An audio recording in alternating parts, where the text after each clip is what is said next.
Here's the mindful man reading another chapter of Ghost School. Where are we going to go? James said, trying not to sound worried. To the headmaster's study, Tom said nonchalantly.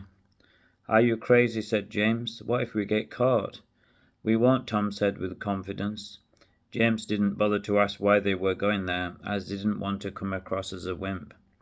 They had a small wall to climb which wasn't easy in their t-shirts and tracksuit bottoms.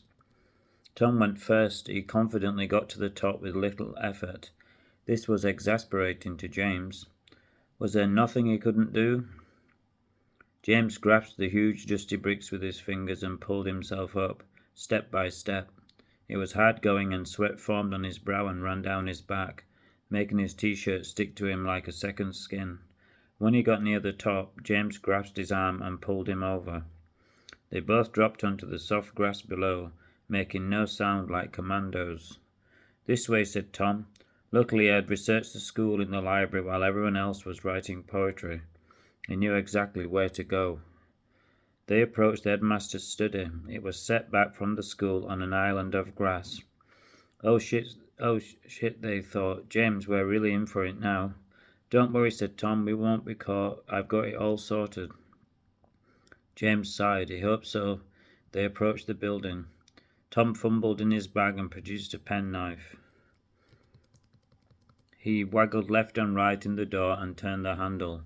James watched amazed, and the door slowly opened, and Tom walked in as if he owned the place. James followed sheepishly. Tom turned on the torch and it illuminated the room, and shone as a huge writing desk and comfy leather chair, and the long row of bookshelves.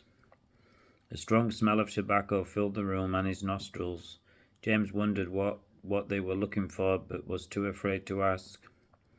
The light shone over works by Monet and then travelled onto a smaller dish with a photo of the grinning, jovial headmaster.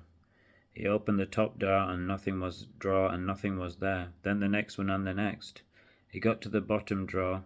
It was full of old newspapers and magazines of sports cars and scantily clad women. He ruffled them about and found what he was looking for. A photo album, worn and discoloured, but an album nonetheless. He opened it, feeling excited, as James looked on. The first few photos were of his childhood and were quite pleasant and innocuous. Then he found what he was looking for. There were photos of the headmaster holding hands with the librarian, and then photos of them kissing. Page after page revealed more, and then the clincher, an image of the cottage with broken windows, and an image of her on the floor unconscious. On the table was a glass of half-empty red wine, and seen in the photos, another photograph showed a trail of wine like blood dripping onto the floor. He's poisoned her, said James. I knew it, and I'm not surprised, said Tom. I knew he was hiding something. There were a few more photos of the woods looking eerie in the fading light.